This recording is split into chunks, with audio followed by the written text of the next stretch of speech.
So இது என்னோட IVF ஜேர்னியோட part 7 video தான். ஆல்ரெடி எல்லாருமே thumbnail பார்த்துட்டு தான் வந்திருப்பீங்க. என்னன்னா, என்னோட லைஃப்ல மறக்க முடியாத விஷயம் அப்படின்னு யாராவது என்கிட்ட கேட்டாங்கன்னா, நான் கண்டிப்பா இத தாங்க சொல்லுவேன். அப்படி என்ன நடந்துச்சு அப்படின்னு வாங்க வீடியோக்குள்ள போய் பார்க்கலாம். இத நான் பயமுறுத்துறதுக்காக சொல்லல. நீங்க பயப்படாம இருக்கிறதுக்காக தான் நான் இந்த வீடியோ போடுறேன். என் பிரெக்னன்சி வந்து ரொம்பவே நல்லா போயிட்டு இருந்தது. 5 மந்த்ஸ் வரைக்கும் ரொம்பவே சூப்பரா போயிட்டு இருந்தது. நான் வந்து கிட்டத்தட்ட ஒரு 3 மந்த்ஸ் பெட் ரெஸ்ட்ல இருந்தேன். அதுக்கப்புறம் நான் கொஞ்சம் கொஞ்சம் சின்ன சின்ன ஒர்க்லாம் பண்ணிட்டு தான் நான் இருந்தேன். மேக்ஸிமம் செக்கப் போறதா இருந்தா நான் கார்ல தான் போவேன். கரெக்ட்டா வந்து கரெக்ட்டா ஜான்வரி 1, 2024ல வந்து எனக்கு 5த் மந்த் ரன் ஆயிட்டு இருந்ததுங்க. அப்பதான் என்னோட ஹஸ்பண்ட் வந்து நியூ இயர்க்கு கொடைக்கானல் போலான்னு சொல்லிட்டு, அவர் மட்டும் தான் கெளம்புறாரு. அப்ப நான் சொன்னேன், "என்ன எங்க அக்கா வீட்ல கொண்டு போய் விட்டுரு. என்னோட சிஸ்டர் ஹோம் இங்கேருந்து ஜஸ்ட் ஒரு 15 மினிட்ஸ் தான் கேப்ல தான் இருக்கு." நான் மேரேஜ் ஆகி வந்து 7 இயர்ஸ் ஆயிடுச்சு. 7 இயர்ஸ்ல என் ஹஸ்பண்ட் இல்லாம இந்த வீட்ல நான் இருந்ததே கிடையாது. ஸோ என்ன கொண்டு போய் அங்க விட்டுருன்னு சொல்லிருங்க. அங்க பார்த்தீங்கன்னா, மாடி ஸ்டெப்ஸ் ஏறி தான் போணும். ஒரு டைம் தானே அப்படின்னு நானும் ஏறி போயிட்டேன்.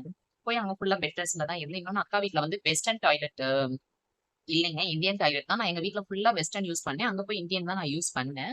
அப்ப இவர் வந்து மண்டே கொடைக்கானல்லேருந்து ரிட்டர்ன் வந்துட்டாரு. மண்டே நைட் வந்துட்டாரு. டியூஸ்டே என்ன கூப்பிட வந்திருக்கிறாரு எங்க அக்கா வீட்டுக்கு. டியூஸ்டே நானும் அவரும் வந்து சாப்பிட்டுட்டு ரெஸ்ட் எடுத்துக்கோங்க. ரெஸ்ட் எடுத்து ஒரு 3:00 ஆட்ட ரெஸ்ட் ரூம் போயிருந்தேன். ஒண்ணுமே இல்ல. எனக்கு பெயின் இல்ல. எதுவுமே இல்ல. பட் ஃபுல்லா அந்த அந்த ரெஸ்ட் ரூம்ல அந்த கோப்பை ஃபுல்லாமே ப்ளீடிங்கால நெறஞ்சிருந்தது. அத பார்த்துட்டு நான் ஒரு நிமிஷம் நானா இல்ல உண்மையாவே என்னோட ஹார்ட் பீட்லாம் ஸ்டாப் ஆன மாரியே இருந்ததுங்க. அவ்ளோ ப்ளீடிங் போச்சு. எனக்கு பெயின் இல்ல. குழந்தைய போய் நான் தேடுறேன் அந்த இடத்துல. என்னோட பேபிய வந்து நான் தேடுறேன். அப்புறம் யோசிச்சேன் 5 மந்த்ஸ் பேபிங்கிறப்ப நமக்கு வந்து எப்படிங்க இவ்ளோ சீக்கிரம் வெளிய வரும்? எமர்ஜென்சின்னு சொல்லி என்னோட ஹஸ்பண்ட எழுப்பி உடனே வண்டியில போறோம். போற வழியில என்னோட கால் ஃபுல்லா ப்ளீடிங் ஆயிக்கிட்டே இருக்கு. கேட் ரயில்வே கேட் வேற போட்டுட்டாங்க. அங்க உள்ள எல்லாருமே என்ன தான் பார்க்குறாங்க. அந்த அளவுக்கு ப்ளீடிங் ஆச்சு.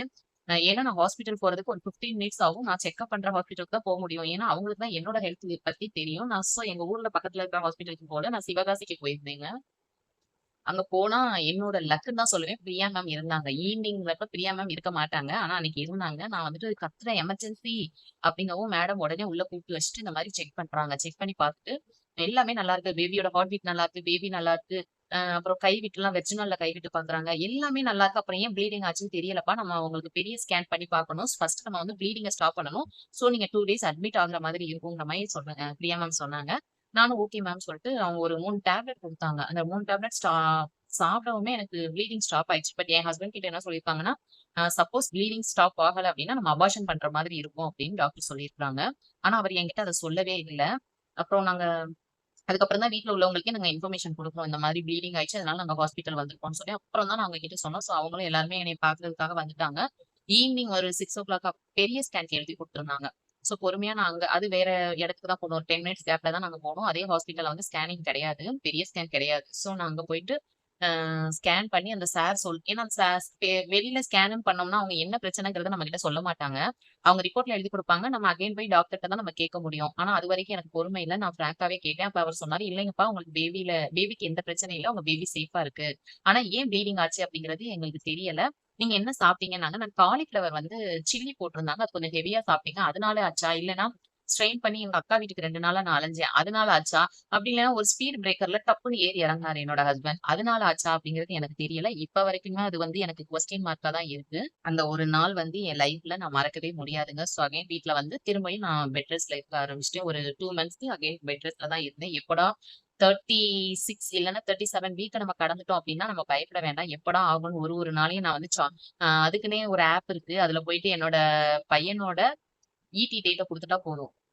அது வந்து என் பையனுக்கு வயித்துல எத்தன மாசம் நடக்குது, எத்தன வீக் நடக்குது எல்லாமே அது எனக்கு சொல்லிரும். அதேபோல எவ்வளோ வெயிட் ஒரு பேபி இருக்கணும் அப்படிங்கிற டீட்டெயில்ஸ் எல்லாமே சொல்லும். கிட்டத்தட்ட எனக்கு அந்த ஆப் காட்டுன மாதிரியே தான் என் பேபியோட டெவலப்மெண்ட்டும் இருந்துச்சு. இதுதாங்க அன்னைக்கு நடந்த இன்சிடென்ட். என்னோட லைஃப்ல வந்து மறக்க முடியாத அந்த நாள், அந்த தருணம். அதையும் தாண்டி என்னோட குழந்தை என் கைக்கு வந்திருக்கான். நான் இத ஏன் சொல்றேன் அப்டின்னா, நெறைய பேர் வந்து என்னோட வீடியோக்கு கமெண்ட் போட்டிருந்தீங்க. என்னன்னா, "நோவா வந்து வேஸ்ட்டு. நோவாக்கு போகாதீங்க. நான் ஒரு விஷயம் சொல்லிக்கிறேன். பேட் கமெண்ட் பண்ணவங்களுக்கு நான் ஒரு விஷயம் சொல்லிக்கிறேங்க. உங்களோட நெகட்டிவிட்டிய உங்களோட வச்சுக்கோங்க. ஏன்னா நம்ம வீடியோ பார்க்குறவங்க நெறைய பேர் ஈடி பண்ணியிருக்காங்க. பேபி கன்ஃபர்மேஷனுக்காக வெயிட் பண்ணிக்கிட்டு இருக்காங்க. அவங்க அந்த மெசேஜ பார்த்தாங்க அப்டின்னா, அவங்கள அது ரொம்பவே அஃபெக்ட் பண்ணுங்க.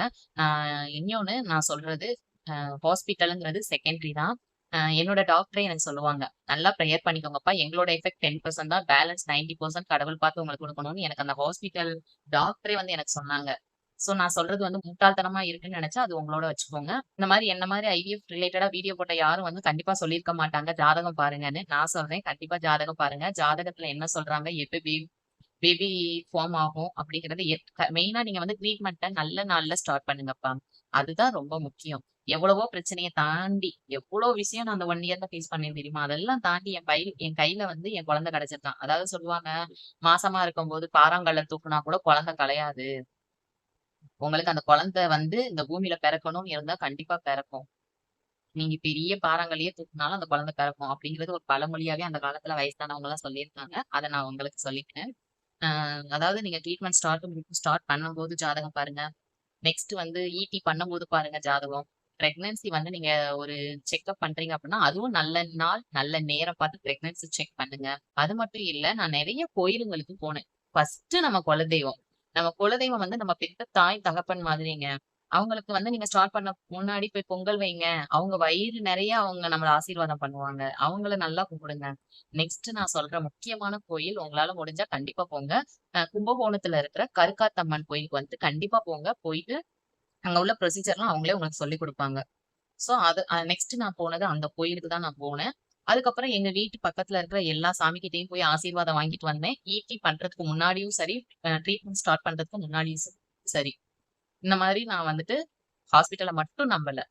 நான் கடவுள நம்புனேன். அதுதான் உண்ம.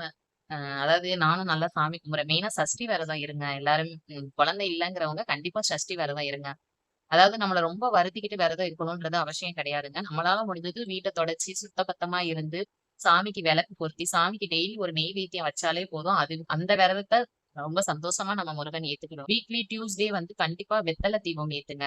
உலகமே ஏத்துறாங்கங்க.